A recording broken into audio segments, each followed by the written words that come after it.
Вот. Количество участников пока один.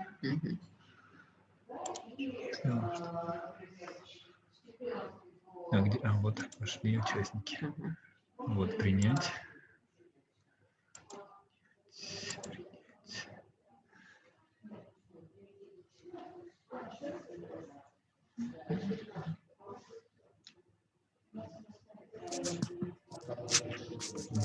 Громкий, тихий.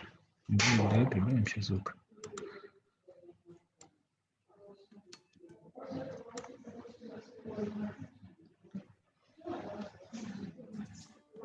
Там, если кто-то еще включается, надо принимать. То есть они были сверху. Да, то есть те, кто не подключен, здесь.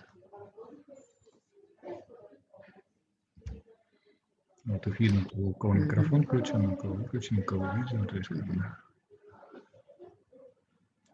Вот, основное.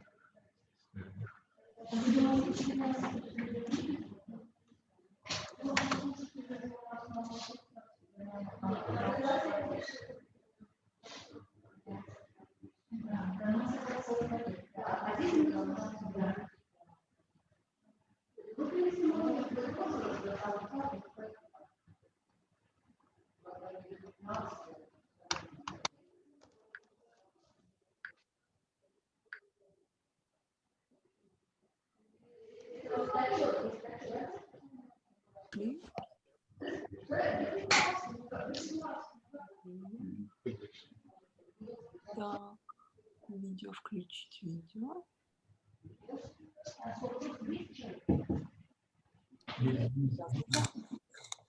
Все, вроде слышно. Добрый день.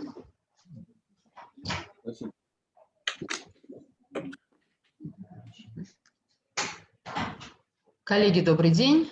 Владимир Иванович с нами на связи. Самый главный наш сегодняшний спикер и гость. Владимир Иванович, здравствуйте. Здравствуйте. И 5-6 марта в Театре оперы и балета в Башкирском прошла премьера оперы Владимира Мартынова «Вита Нова. Новая жизнь» по произведению Данте Алигьери. 23 и 24 апреля этот спектакль снова будет на сцене нашего театра. И сегодня у нас есть уникальная возможность пообщаться с Владимиром Ивановичем, с композитором, который написал музыку к этой опере. Знаю, что многие ждали его на премьеру, но, к счастью, сейчас есть возможность задать интересующие вопросы.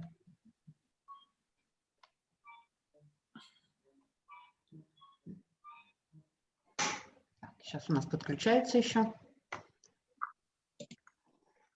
Обычно берут руку, поднимают там свою. Коллеги, вопросы есть или я начинаю?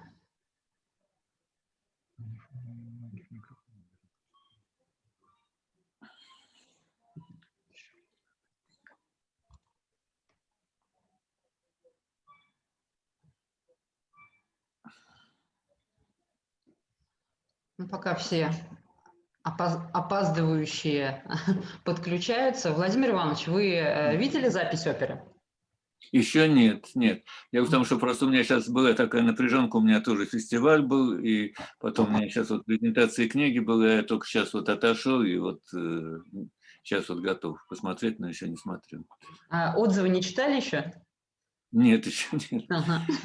У меня просто личная, действительно, вот личная общественная жизнь была. Вот я сейчас освобождаюсь и вот думаю, как раз этим всем заняться. Не страшно было доверить постановку оперы молодому режиссеру?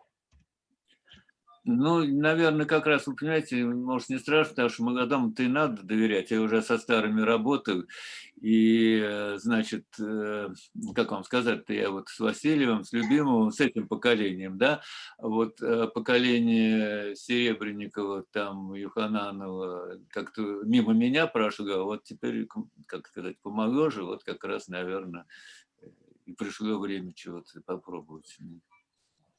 Опера довольно долго ждала своего воплощения на сцене, и сейчас, когда наконец-то это случилось, какие вот ваши ощущения?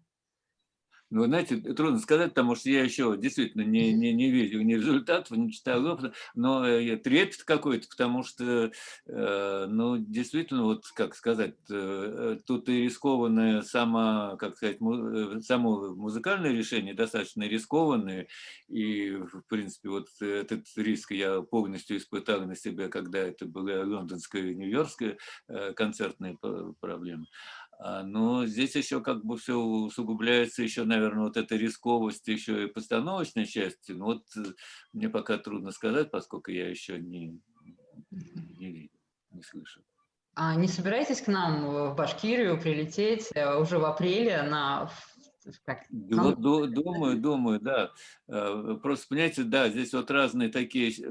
Вот этот ковид, он, конечно, тут нахозяйничал очень сильно, потому что, понимаете, все, помимо того вот ужасных разных вещей, там и неприятных, трагических, тут все расписания сдвигаются, и какие-то вот очень неопределенные сейчас вот эти расписания, потому что иногда вот эти долги всплывают, которые были отменены, вот, и вдруг они в самый неожиданный момент начинают всплывать.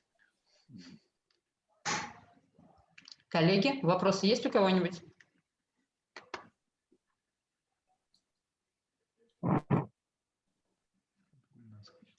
Скажите, пожалуйста, информационное агентство Башинформ, Лейла Аралбаева.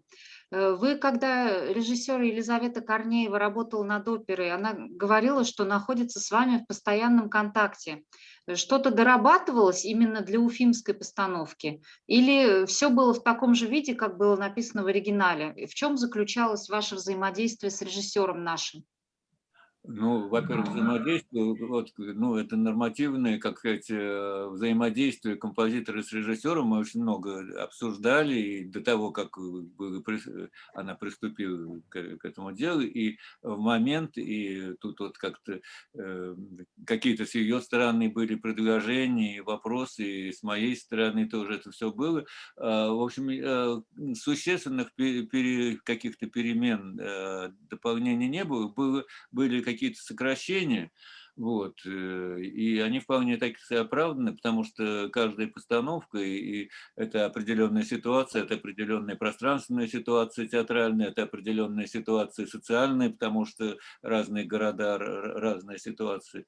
И поэтому вот, ну, я как-то просто вот верю ее, так сказать, ощущениям, и здесь вот полностью доверюсь вообще.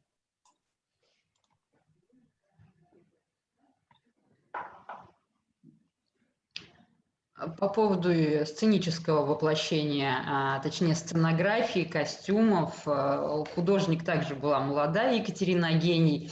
Вы видели ее работы предыдущие?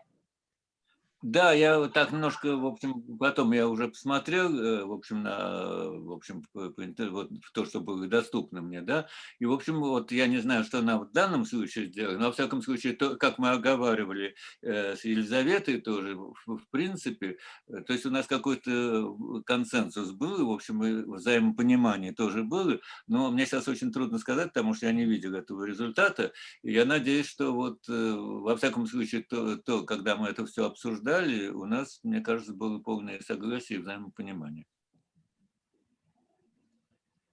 Всем здравствуйте. Елизавета, здравствуйте, вы тоже теперь с нами. Ну, Да. Режиссер-постановщик оперы Елизавета Корнеева, поэтому вопросы можно задавать сразу двум людям, которые работали в тесном контакте. Двум виновным сразу можно. Да, двум виновникам нашей сегодняшней встречи. Елизавета, по итогам уже премьерных показов, скажите, получилось то, что хотелось сделать? Получилось даже что-то немножечко, может быть, иное, потому что любой спектакль, процесс создания – это всегда живое. И иногда ты видишь конкретную структуру, но приходишь, и сцена диктует свои законы, люди, которые работают, диктуют свои коррективы и так далее. И получилось, одним словом, получилось интересно. Да? И, наверное, это самое важное. Да? И, безусловно, те смыслы, о которых мне хотелось поговорить, да, поднять их в рамках спектакля, мне кажется, нам удалось выйти на этот диалог со зрителем. Реакция публики как вас удовлетворила? А, Ну, я, конечно, в принципе, стараюсь сильно вообще не смотреть на реакцию публики, но здесь опера современная, и мне, наверное, может быть, впервые было интересно все-таки как. И мой научный практический интерес, он был удовлетворен, потому что все отзывы, которые мы получили, они как минимум, ну, хорошие, наверное, ничего не сказать, они все были очень интересующимися и задающими некие вопросы, и все в позитивном ключе. То есть в любом случае спектакль дошел до точки диалога со зрителем, это очень важно. Коллеги, вопросы есть у кого-нибудь?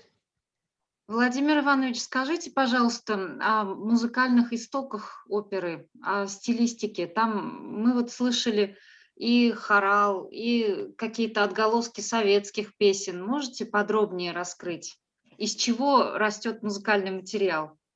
Вырос. Ну, вы знаете, это, грубо говоря, такая сумма, что ли, или энциклопедия, сумма в средневековом смысле, когда сумма оперы. То есть, вы понимаете, значит, вот если взять оперу, и вот что ожидает слушателя от оперы, что опероман, да, вот, и в принципе, вот такая какая-то циничная, может, такая задача, вот доставить ему как бы наибольшее удовольствие, то есть все вот ожидания оперных красот, чтобы они были, но музыкально и структурно под этим есть второй слой, второе дно, за которое, в принципе, вот рядовой слушатель, он как бы и не может войти, и не надо. Вот, в принципе, рядовой слушатель, пускай, значит, остается на этих, как сказать, на уровне оперных красот. И здесь оперные красоты действительно, они вот от Ренессанса, ну там есть и начиная с григорианики, и ренессансная полифония, и барочная полифония, и романтическая, и поздняя и там поздний Малер или там Вагнер. То есть вот все самое прекрасное вот и самое кичевое в хорошем смысле, да, все, что вот можно вот в опере представить, я вот как бы стараюсь туда запихнуть, потому что поэтому, значит, это можно сказать, это даже не полистилистика в каком-то шнитковском смысле, а сумма такая стилистической оперы. В общем, вот как бы хотелось написать прекрасную оперу, так вот. Но на самом деле это не совсем так.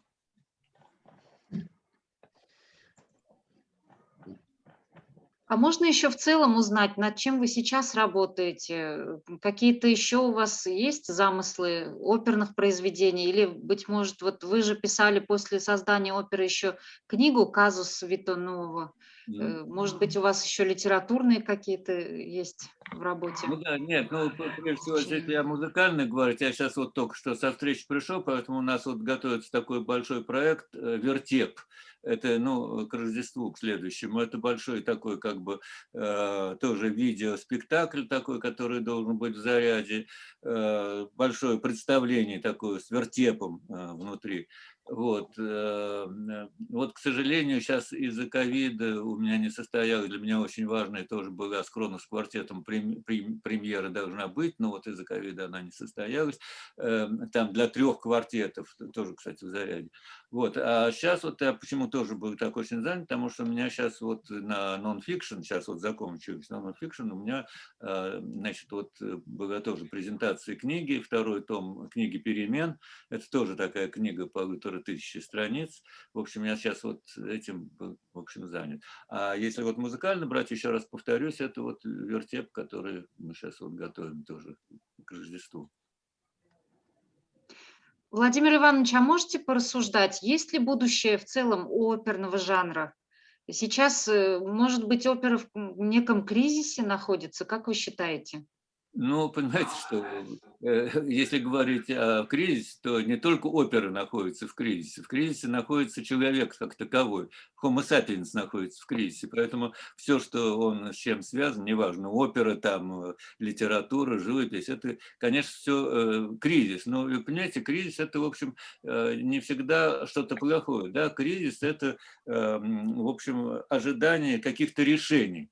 Поэтому, конечно, естественно, все институции, вот вот сейчас ковид это тоже как бы подтверждает, они, конечно, все рушатся, в общем-то. И не только институции оперного театра, да, ну, переход на онлайн, понятно все, да, не только какие-то вот сейчас вот, как сказать, вот это нон-фикшн тоже это в литературе, как сказать, делает это очевидно. Просто, понимаете, все устоявшиеся институции, культурные, гуманитарные, научные, они все находятся в кризисе. Поэтому о будущем говорить очень проблематично. И, может быть, даже так сказать, что у оперы в том виде, в каком она сейчас находится, будущего, конечно, нет. Так же, как нет оперы у симфонического там, оркестра или у большой книги литературы.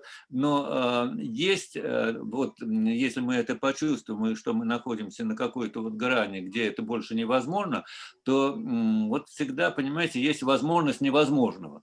Но это уже будет нечто другое. Это будет уже совсем какой-то... Это будет, наверное, не опера в том смысле, в каком мы ее представляем, или в каком она сейчас находится, а скорее это что-то будет вот новые литургии, новые мистерии, новый миф, новый, я не знаю, вот то, к чему, может быть, Вагнер стремился, но что невозможно было осуществить вот в нашем обществе, в нашем буржуазном капиталистическом обществе. Это еще невозможно. Но, может быть, вот те мечты, которым Скрябин предавался, вот это мистерии, которые, в результате исполнения которой должен наступить конец света, в общем, да, вот, наверное, мы должны стремиться к какому-то вот такому, вот, не думать о будущем именно оперного там жанра или большой книги там эпопеи или, я не знаю, там масляной живописи или еще чего-то такое. Вот мы должны просто везде, вот в этих институциях, мы должны как-то переступить вот эту грань в надежде на то, что нам откроется вот какое-то видение будущего мира. Спасибо большое. Если никто не задает пока вопросы, еще хотела у Елизаветы спросить. Вот после премьеры я прочитала, что вы зашифровывали некие числа в самой постановке, какая-то магия цифр там была. Наверное, я для себя решила, что нужно еще раз пересмотреть уже с учетом этого, потому что с первого впечатления я, например, не совсем считала. Ну, еще там отвлекались, конечно же, как бы, может быть, впечатление первое было более общим. А можете немножко раскрыть вот этот тезис? Или все-таки нужно нам самим покопаться, еще раз прийти, послушать, посмотреть? Я рекомендую еще раз прийти и, безусловно, приоткрою этот тезис.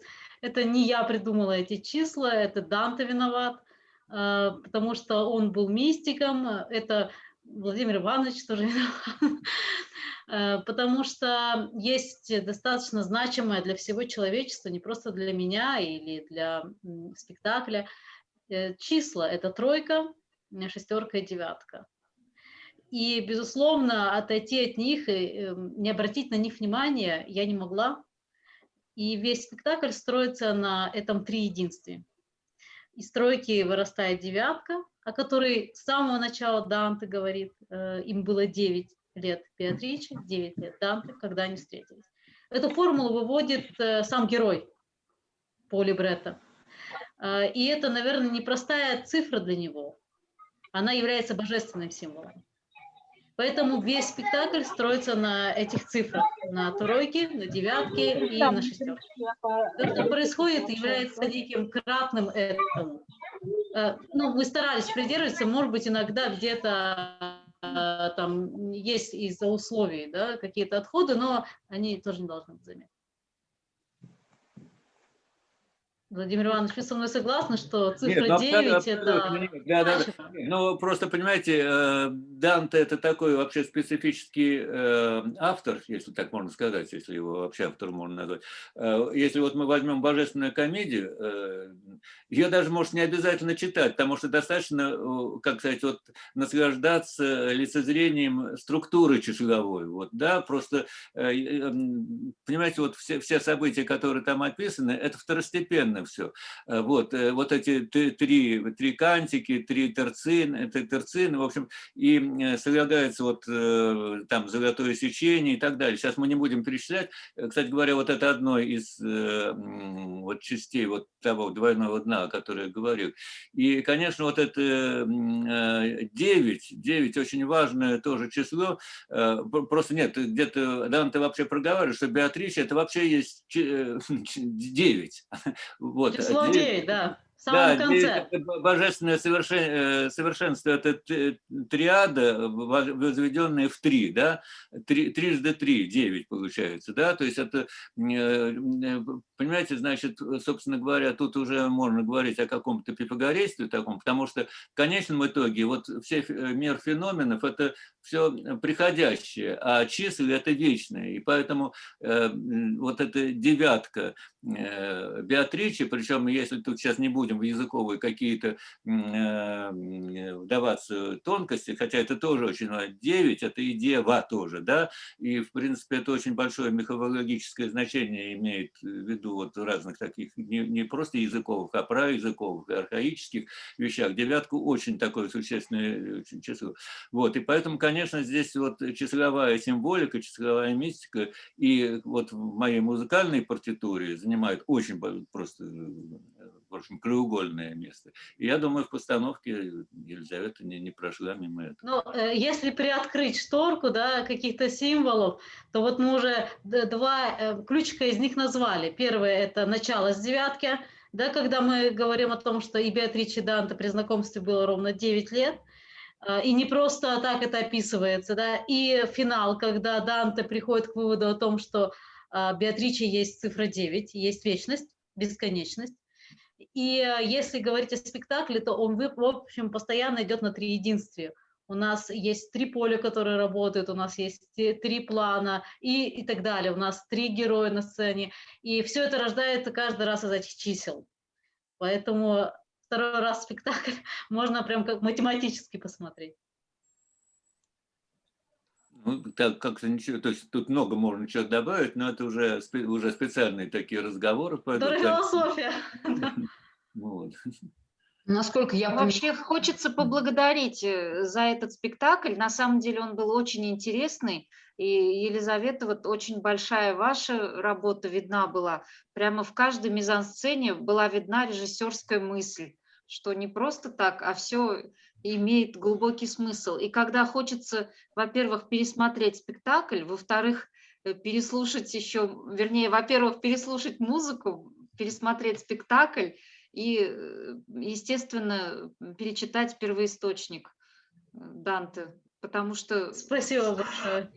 это, наверное, наилучший результат, когда зритель вот хочет именно еще побыть в этой атмосфере, еще что-то изучить. Спасибо большое вам. Спасибо. Да, кстати, один из отзывов был, и не один, а несколько даже, я когда читала, что мы хотим перечитать Данте, вернуться к Данте. Я подумала, ну, наверное, это первая победа, когда к первоисточнику возвращаются после того, как смотрят спектакль.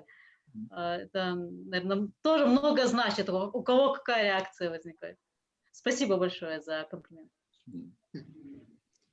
коллеги, у кого-то еще вопросы есть? Можно я скажу? Да, конечно. Я хотела спросить, каким образом вы вышли именно на Уфу, на Башкирский театр оперы и балета с этим названием? Это вопрос, наверное, ко мне, да, в первую очередь. Да, пожалуйста. Здравствуйте. Здесь нас очень поддержал Артем Валентинович Макар. И это стало таким взаимоинтересом. Мое предложение нашло очень важный для меня отклик и интерес со стороны главного дирижера театра оперы и балета Уфы. Собственно говоря, это стало, наверное, основным стимулом, основным неким точкой начала постановки оперы в Уфе. Здесь, наверное, стоит еще сказать о грантовой основе. Да? Любая современная опера, конечно, требует поддержки государства, потому что для театра это всегда риск, это новое, и не всегда привычный зритель легко может пойти на этот риск. Мы это все прекрасно понимаем, и спасибо еще Министерству культуры, Фонду культуры за поддержку грантов. Спасибо. Еще у меня один нюанс был, наблюдение такое.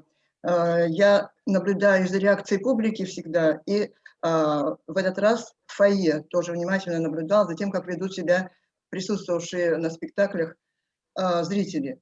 Я никогда не видела на других спектаклях, что зрители, мужчины и девушки во время антракта фотографируются в обнимочку всегда. Вот и на первый день, в пятницу, и в субботу я это тоже наблюдала. Они почувствовали какой-то прилив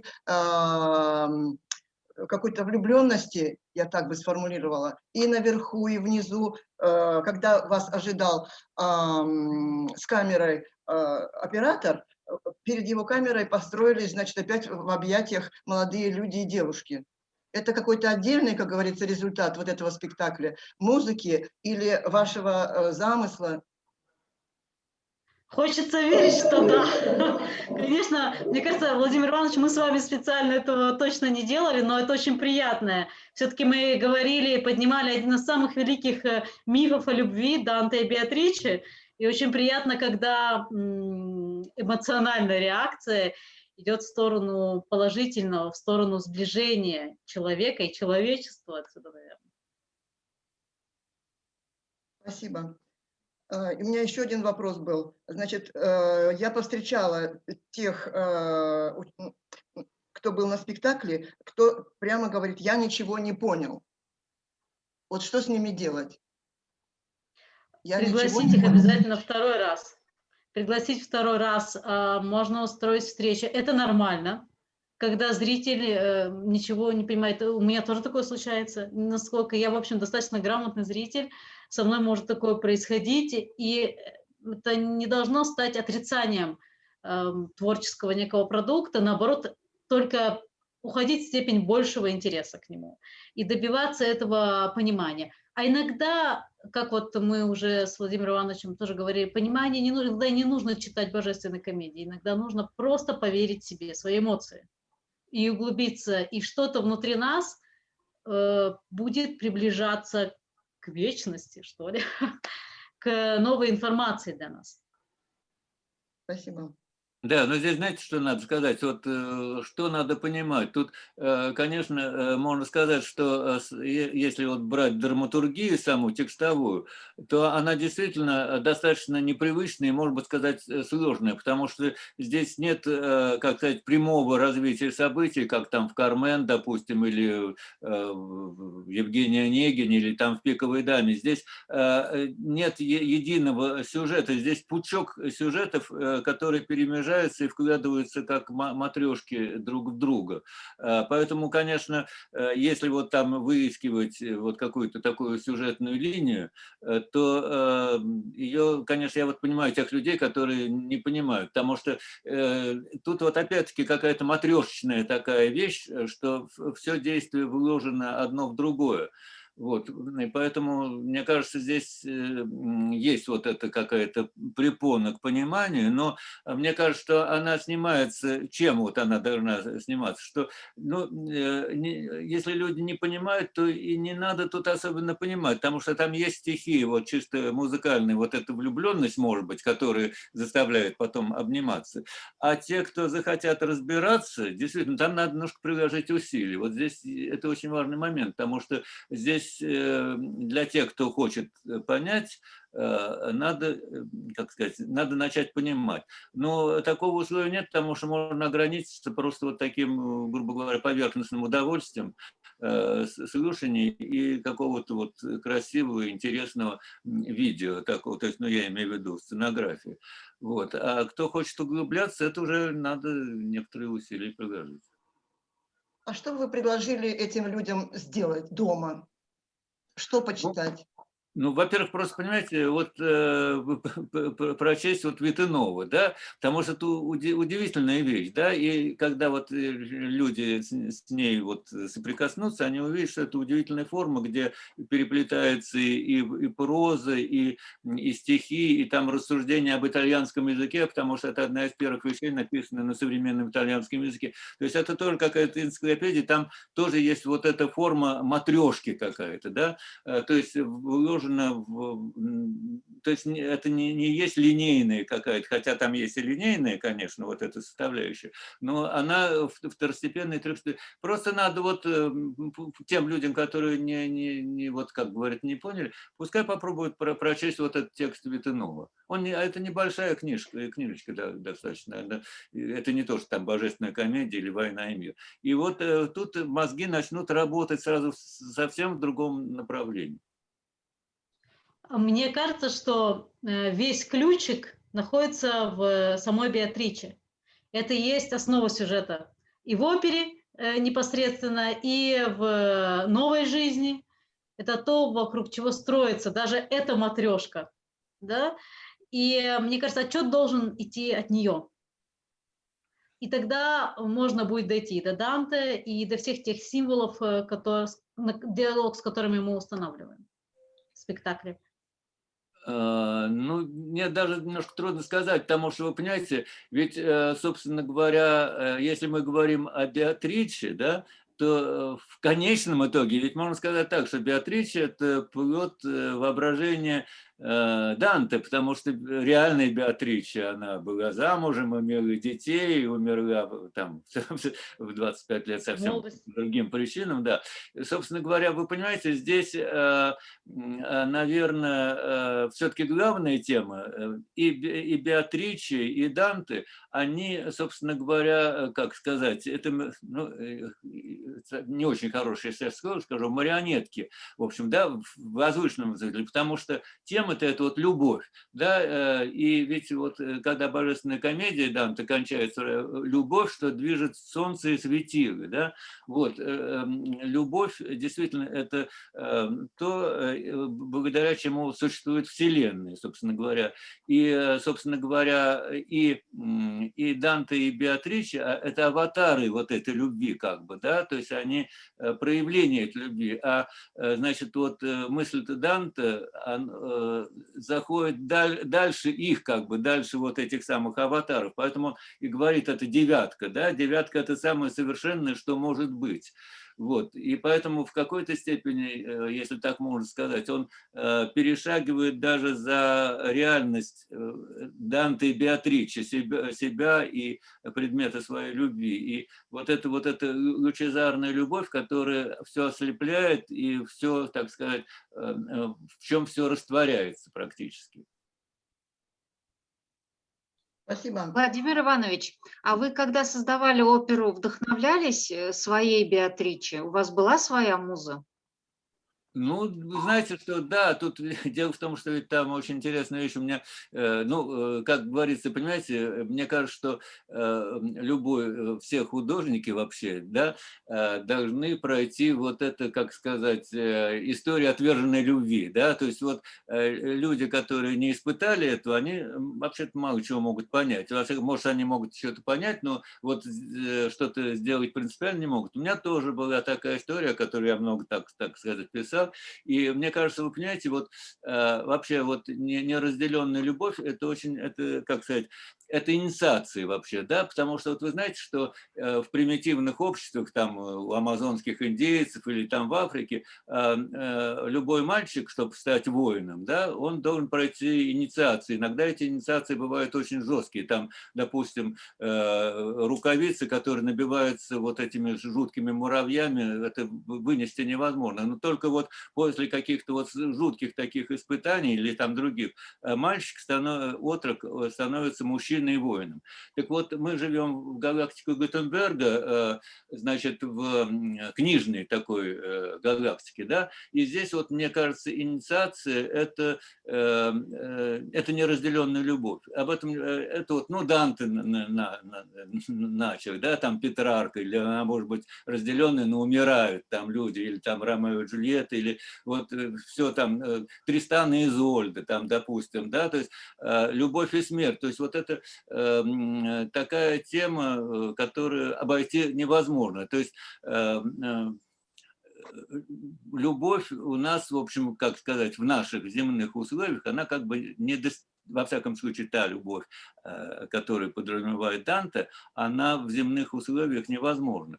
Вот. И поэтому, конечно, все проходят так или иначе. То есть те люди, которые что-то достигают, значит, вот через вот это приключение, так сказать, отверженной любви. Потом там может быть все другое, там и семейная жизнь какая-то с кем. Но вот если где-то в отрочестве, в юности вот это не переживалось, мне кажется, как с такими людьми и говорить-то не о чем вообще-то. По идее.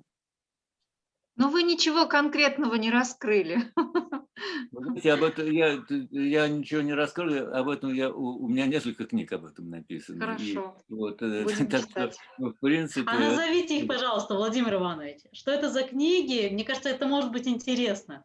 Ну, знаете, вот у меня есть, значит, вот одна из книг, это у меня 3 книги автоархеологии, и, значит, вот есть автоархеология, которая автоархеология 52-72 год. И вот там как раз вот все эти истории написаны. А потом там еще, кстати говоря, есть такая книжка, тоже автоархеология на рубеже тысячелетий, где, кстати говоря, тоже описывается историю создания Витанова тоже, и встречи вот с этим предметом, который меня в свое время отверг. В общем, и ну вот я сейчас не буду об этом говорить, потому что это все, если кто интересуется, вот эти, значит, 2 книжки вот и где-то вот найдите, и там об этом подробно написано все. Ключик подан. Спасибо. Елена, а нет у нас художника-постановщика? У художника-постановщика, к сожалению, нет. У нас потому что довольно жесткий регламент, 40 минут, и так уже вот впритык мы умещаемся. Я так думаю, что в следующий раз, надеюсь, встретимся уже вживую. Очень понравилось художественное решение оперы. Спектакль очень красивый, очень зрелищный получился. И пластическая сторона тоже очень понравилась. Поэтому всем постановщикам хотелось бы сказать спасибо. Согласна. Спасибо большое. Кстати, пластикой занимался наш русский француз, которого мы пригласили из Франции, несмотря на пандемию. Был совершен такой подвиг, и его зовут Митя Федотенко. Он смог внести, наверное, какой-то определенный характер, новый характер в эту постановку. Вот мы тоже с ним Ну и, конечно, встречались. сценограф Екатерина гений, с которой мы уже долго работаем, смогла тоже воплотить свои замыслы. Спасибо большое Что всем. хотел сказать про Митю? Что-то про Митю Владимир Иванович хотел сказать, я так поняла. Нет, Да, мы с ним скажите, пожалуйста. как раз в Москве, и, кстати, вот мы тоже с ним нашли, я не знаю, как, вот я не видел там результат, но у нас какой-то консенсус такой образовался, так что я вот верю и надеюсь, что вот из наших разговоров я так очень верю, что там должно было получиться что-то вот правильное. Владимир Иванович, я извиняюсь, вы даже видео не наблюдали нашего... Нет, ничего не видел пока что, не видел ничего. Угу. И, А в Лондон вы летали, когда Юровский дирижировал в Лондон? Да, я и в Лондон. Нет, просто, понимаете, тогда совсем другое дело было, потому что, ну, в общем, я не то, что в Лондон летал. Здесь как-то совсем другие условия. Понимаете, я не просто прилетел, там, например, мы 2 недели репетировали с ним до премьеры. В общем, и сначала это рояльные репетиции были, потом оркестровые. В общем, это была такая серьезная работа. Но, вы понимаете, значит, тут другой еще момент, что когда появляются вот такие как бы эталонные уже записи, то есть вот мы сделали, и можно ориентировать, значит, вот, ну, как сказать, те постановщики, которые вот занимались уже уфимской, этой самой уфимской вещи, они как бы уже имеют в виду исходник, да. Вот. А пока исходника нет, это очень кропотливая такая вещь, потому что, действительно, я говорю, 2 недели напряженных репетиций в Лондоне и с оркестром, и с хором, и рояльные репетиции, так что это все было. Спасибо. Ну, сейчас коррективы в наше присутствие все-таки внесла пандемия, и лишний раз передвигаться пока еще, наверное, сложновато. Но мы постоянно в контакте находимся, да, Владимир Иванович, и в музыкальном плане, и в каком-то режиссерском. То есть, Лиза, вы типа напеваете, да, Владимиру Ивановичу напеваете? Что там звучало? Иногда и так. Да. Но мы очень много провели встречи с Владимиром Ивановичем. Нас же звучание потрясло, звучание. Звучание, я думаю, что еще потрясет Владимира Ивановича тоже. Мы все-таки готовим еще в апреле выпуск спектакля, да, в плане, он теперь стоит в репертуаре, и, может быть, уже удастся Владимиру Ивановичу прилететь. Также готовится запись, но это всегда занимает время, да, к сожалению, сразу сделать запись и показать невозможно, когда особенно она снята с нескольких камер. Ну, Я знаю другие опыты, Лизочка, другие. Ну, сейчас-то есть какая-нибудь ссылка, куда можно зайти и посмотреть, или такого сейчас не знаю. Ну, уточним этот для внутреннего пользования есть такая ссылка. Нет, для публики. С хорошим звуком, с хорошим качеством видео, но только для своих. Вам мы ее пришлем, эту ссылку, чтобы вы смогли посмотреть. И вы, наконец-то, сможете увидеть. Наконец, да. Но все-таки мы ждем вас в Уфе. Скажите, пожалуйста, вот приезжали же эксперты «Золотой маски», еще неизвестно, да, что они там, как обсудили. Они должны были в конце марта обсудить, насколько мне известно. Это вы у меня по секрету. Да, а Владимир Иванович не знал. Нет, я не к Владимиру Ивановичу этот вопрос адресую. Да. Это мне, скорее всего, я не знаю пока, чем закончилось это дело. Вот сейчас я тут буквально как день с другой постановки и полностью погружалась туда. Вот сейчас начну активно интересоваться, что же происходит вокруг этого события. Спасибо. Спасибо всем за участие. Спасибо, Владимир Иванович, что смогли быть с нами хотя бы так, Елизавета. Еще раз огромное спасибо за постановку. Надеюсь все-таки, что получится увидеться всем уже очно 23-24 апреля. Если вопросов нет, то, я думаю, мы отключаемся. И для коллег-журналистов, музыковедов мы вели запись. Если вдруг кому-то понадобится, то сможем прислать. Ой, спасибо большое. Мы тоже вели запись. Спасибо большое. Нет, на всякий случай. Хорошо, в общем, я на связи. Спасибо большое. Огромное спасибо. Спасибо. Спасибо. До свидания.